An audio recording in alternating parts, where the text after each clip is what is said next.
ng pira. Bakit? Yan ang paraan o instrumento para ang mga pabalita ng kaligtasan sa lahat ng sulok ng mundo ay maparating. Ayan, maparating. Ngayon, ito na. Mga kapatid, ang sabi dito pangalawa, upang maunawaan na ang pagiging katiwala ay paraan ng pamumuhay na paniniwala, hindi tungkol sa ekonomiya. No, pagiging katiwala, mga kapatid, ang sabi dito, hindi tungkol sa ekonomiya.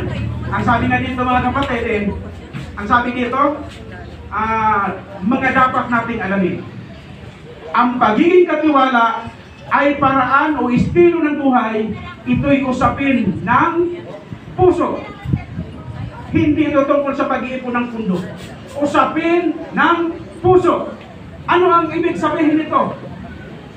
Pumapatungkol ito, mga kapatid, sa ating malapit na relasyon sa ating Panginoong Diyos. Okay? And ang sabi dito, upang kilalanin natin na ang pagiging katiwala ay partnership sa Diyos. Pang-apat, upang kilalanin natin at tanggapin si Kristo na Panginoon ng buhay, makikita sa buhay ng tao kung kinikilala ni Jesus, kung kinikilala si Jesus na Panginoon ng buhay sapagkat siya ang nasusunod at hindi ang pansariling gusto ng tao. At panglima, upang maunawaan na ang pagiging katiwala ay pagiging alagad. Mga kapatid, ang pagiging katiwala, mga kapatid, ay napakalawak. Mayroon tayong pag-uusapan dito. Tatlong aspeto sa pagiging katiwala. Una, mga kapatid, pagiging katiwala sa panahon. Tama ba, mga kapatid? Pinagkatiwala sa atin ng Diyos ang panahon. Sa paanong paraan? Nung lalagin, mga kapatid, ang sanlibutan, 6 na araw at 7 araw, binasbasan niya, pinagpala at pinag-impanan. At ang pagbasbas na ito, inilagay ito sa 10 Commandments. Chapter 20, verse 8 hanggang 11 ng Exodus. Paano natin alalahanin at paano natin ingatan? Mga kapatid, may mga iba, no? Hindi naman lahat. May ilan. Pagdating sa araw ng Sabat, paano ingatan itong banal? Yung iba, mga kapatid, sino pa ba ang bumibili dito sa atin pag araw ng Sabat at nagbibinta? Nung maliit pa ako, 10 taon ang edad ko nung namatay ang tatay ko.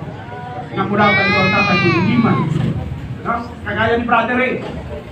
Mga ngaral, maraming magaliman dito. Maraming mga ngaral. Ang tatay ko ang sabi, pag Sabado, huwag kang bumili at magbinta. Bawal ang pagbili, bawal ang pagbinta. Pero nakakasanayan na ng iba na Sabado, sige bili, binta. Paano tayo magtuturo sa pagiging katiwala ng panahon sa kabanalan ng araw kung sa ating sarili nakikita na tayo ay bumibili, nagbibinta sa araw ng Sabat? Hindi natin iningatan ang kabanalan ng araw ng Sabat. Kung ating balikan, mga kapatid, ang kasaysayan ng Israel sa panahon ni Nehemiah, pababasa yun sa chapter 13, nagalit si Propeta Nehemiah sa mga Israelita, sa mga Hudyo. Bakit? Kaya sila nasablak sa kahirapan, sa pagkabihag, sa mga labanan, pagkatalo, dahil sa paglabag ng mga Israel sa kabanalan ng Sabat. Basahin natin ang chapter 13, mga kapatid, ng Nehemiah. Mababasa natin yan doon. Chapter 16 ng Nehemiah, mababasa natin yan doon. Na si Nehemiah naggalit. Bakit? Nagkakaroon ng kalang-kalan mula sa labas-pasok sa Jerusalem. Kaya ang nangyari sa kay Nehemiah, sinarado niya ang pinto. Araw ng Sabat, walang magbibili, walang magbibinta. Bakit? Ang sabi ni Nehemiah, may sumpa. Mga kapatid, tandaan natin, ang pagbili at pagbinta sa araw ng Sabat ay may sumpa. Hintayin pa ba natin, mga kapatid, na ang sumpa ay dumating sa atin? Kaya, mga kapatid, kaya nga sabi ni Moses doon sa Israelita, nung sila'y nasa ilang 16, chapter 16, verse 22 hanggang 23, ang sabi ni Moses, bukas ay banal na araw ng Sabat sa Panginoon. Banal na pagtitipon. Ang inyong lulutuin bukas ay lutuin na ninyo ngayon. Ang inyong pakuluan bukas ay pakuluan na ninyo ngayon. Sapagkat bukas ay taimtim na kabanalan sa araw ng Sabat. Hindi ba ibinigay ang 10 commandments? Sinabi na ni Moses, tinuturo na ni Moses, pero ang mga tao patuloy pa rin na paglaba sa araw ng Sabat. Ibinigay na ng 6 na araw na pagkain ang manapulo lang. At ang sabi pa nga ni Moses, sabi ng Diyos kay Moses, sa araw ng Sabat, walang mahuhulog na mana. Dublehin sa araw ng Biyernes. Yung iba pa rin, patuloy pa rin.